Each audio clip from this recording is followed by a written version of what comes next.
everybody, welcome back to Skish, and today we're reviewing Makeine, Too Many Losing Heroines, episode number 10. So first off, I can't even believe we're already at 10 episodes in. It feels like this season is absolutely flying by. It seems like one of the way faster ones that I've experienced in the last couple years for sure. It generally makes me sad that I'm not going to be able to get to experience the Saturdays anymore with Makeine, being as it's probably my favorite show of the season, like by a mile. But I think it's a really good comparison to draw that all good things come to an end, just like their club does, just like the school year does, just like in all these animes, and eventually the season will also come to an end. So without further ado, let's just get right into episode 10. So the episode starts off with Komari, and she's at her house. She's waking up. As we know in the last episode, she got dropped off, and Nukamizu and the gang were there to basically set up the exhibit while she rested after all the hard work that she put in. And we see Vice President come pick her up, which I had no idea she had her license. Typically, high schoolers in anime do not have them. So seeing this is a little different. It's not bad, but it's different. I did not expect that at all. And she's in this sick K truck. And for anybody that doesn't know, I have a huge obsession with K trucks. They're one of the coolest vehicles to ever come out of Japan. And I really want to own one. So seeing Vice President here driving a K truck, living out my dreams makes me a bit jealous. But anyway, she picks her up and they just make their way to school while listening to some yaoi on tape. As you can see, Will You Marry Me? And the lines for it are definitely, I wouldn't say PG. They're not really PG. And if you're into that, cool. So the next scene we get is Nukamizu going into the student council to turn in a picture of their exhibit, and we're met with, I forget her name, but two very eccentric characters, one of which we have just recently met, the cat girl one. And I really like this part because she's kind of being forced into saying nya after every single sentence. Literally every single sentence. I love the nya. I love it. And this continues way later in the episode, even more so. And I don't know why she's forcing her to do it so much. That one particular character is very odd. I think we've picked that up from the first time we met her. She's almost like a zombie. There we go again. Like every single line for the rest of the episode, she says that, and it's the best thing in the entire world. It might be my favorite part of the episode, and there's a lot of good things that happen in this episode. But you put nya, cat girl together, it's like it's a chef's kiss. It's the finest dish in all of whatever country you're from. And then we finally get to Nukamizu and Komari in the club room, and it's really just, she's trying to compliment him on all the hard work that she's done, because she's really impressed with how it turned out. She really enjoys it. Seeing her work come to life and being represented in this way, it's very, very touching to her. So she's trying to compliment Nukamizu, but he keeps saying, like, other people did this, someone else did that. I think it's kind of like, he's kind of acting like a big brother is what it seems like. He's like, hey, why don't you compliment me, blah, blah, blah. Almost comes off as like that big brother energy that he has with Komari, because he has experience with his little sister, so he's kind of making the same play here. And throughout the episode, it's just a whole bunch of characters, different people coming into the club room and checking out what they're doing. Nukamizu makes a comment where he's better at talking to people that are younger than him rather than people that are his own age, which makes total sense because A, his little sister, and B, he was a huge loner 10 episodes ago, basically had no friends, maybe like one, I don't know. But it makes total sense when he said that. So seeing him branch out too is kind of like retrospective, seeing him how far he's come in 10 episodes as Nukamizu as a character has been very fun to watch as well. Then we see the student council president come in, which we haven't seen, I think, since episode 8. I think the end of 8 is when she last showed up. She just comes in and she's checking on it because apparently the Lit Club has had some trouble in the past. And she doesn't necessarily say they're going to get shut down. It's almost like she's being generous with them. For what reason, I'm not sure exactly, but she's almost being generous, almost saying like, yeah, if something goes wrong this time, we'll give you a short break, and then we'll give you 3 chances with that short break, and then we'll shut you down.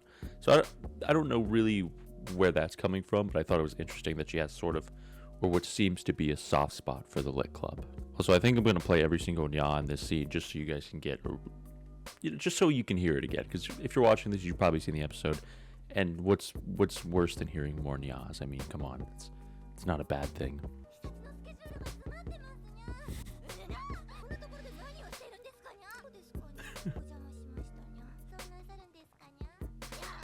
I love that part so much. I love how she didn't want to do it, and then she got so gaslit into doing it where it's just stuck, where it's literally like a thing she has to do now. And then we see the nurse and one of the teachers come in, the two that we know very well in this season so far, and they're just looking at the exhibit, giving their compliments, trying to see if Nukamizu maybe has an older brother or a relative that she could marry, because she's clearly single and wants to marry someone. And the nurse makes a comment that is very befitting to her character personality. I like these two's dynamic very much. I think they go really well together because they're such polar opposites. There's a very specific line I have to play for the next character that's about to come in. I love that line so much. I love the pronunciation. I love everything about it. And Yanami in the ghost costume, there's literally nothing better. But next scene, Yanami comes in and pretty much takes over for the lit club, so Nukamizu and Komari can actually go experience the club room. And at first they're apprehensive. They did not want to go experience it, but Yanami pretty much forced their hands into doing it. So they are on their way to go experience pretty much the first festival they've ever actually got to enjoy, is what it seems like. She is the most epic character in this show. I know I give a lot of credit to Komari. I love every single one of the characters in the show, including Nukamizu, but she's like the peach of the whole show. It's just kind of common sense. And next there's just this long drawn out scene. They go get some udon, and there's this long drawn out scene of them talking, and Nukamizu makes a comment about like dating, and she starts coughing, and then he starts coughing, and it's just this big cough fest of them just eating udon. So then they go see Asagumo-san's exhibit, and Nukamizu gets to shoot a gun, which apparently is a real rifle that she concocted herself. Komari's sitting here trying to catch some fish. They get into this conversation about more yaoi boys love stuff. Maybe another friend for Komari to make with the same interests as she has. Then they go see Lemon-chan. She's doing, of course, a track event. So people are pretty much just trying to race her and beat her and challenge her wherever she can. She's got a little mask on, a little masquerade thing going on. And she basically gets confessed to. It doesn't really even seem like she knows it. Some guy comes up and asks her on a date. If he wins, of course he loses because it's Lemon-chan. She's probably the track star of the whole school. So after the whole events of the day, they get done exploring, go seeing other exhibits and things like that. They end up back in the lit club room, and the festival has come to an end.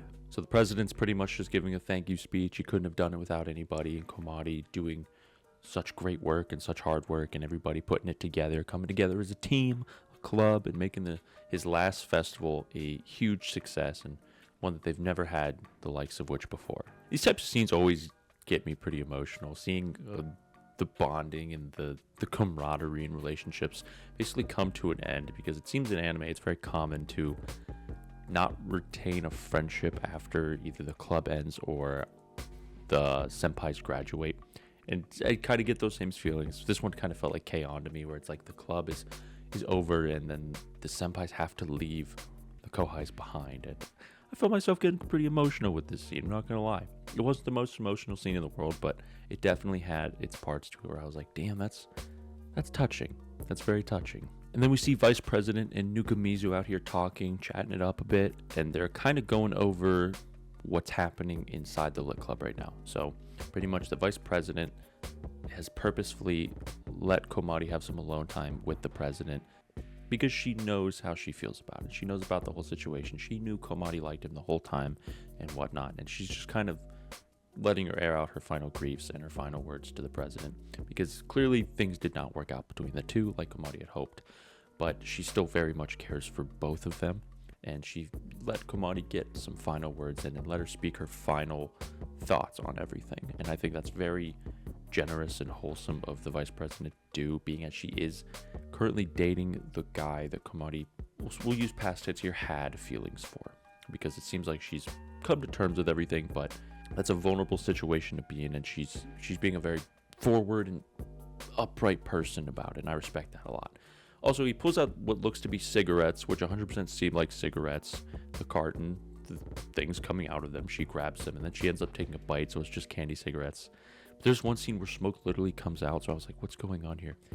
Where are these high schoolers getting these things? This is not normal. Right here, you can see smoke come out. I don't know if it's cold, but whatever. And I know they're candy cigarettes. She takes a bite of it. You don't take a bite of a cigarette. That's disgusting. And then the final scene of the episode is Komari and Nukamizu in the club room, and she's pretty much reiterating and explaining what happened between her and the President, where she basically aired out her feelings, and she said, I'm glad that I got to say the things I did. I'm glad that we had to maintain this friendship, and the three of us had such good memories together and things like that. And if Vice President wasn't there, would he still have liked her? And we don't necessarily get a clear answer to that, but we can assume it probably seems like a yes. But she's come to terms with that. She understands that things turned out the way they did, and she's still happy about it. Being as, even though she didn't get the guy, she got to get the good memories with everybody in the club room. And that almost seems more important because Komadi's putting everyone as a whole as opposed to just herself. And that's very commendable for Komadi to do. So that was pretty much all for episode 10. This episode was really good. I like how we got to see every single character kind of make their roundabout ways, to show their funny personalities, and get a little bit of everything in this episode while still getting a really good resolution to the end of this huge saga that is Komadi and the club president, which that seemed to be the biggest relationship type aspect in this whole show. It was really a lot of it being Komadi come to terms with everything that's happened, the club getting along with everything, even though Komadi spilled her feelings out and things like that. This was definitely one of the higher episodes on the list. It was really, really good. I enjoyed it. We got a bunch of the quirks from the characters that we got to see. It had its funny moments, and it had its serious moments, and it had its sad moments.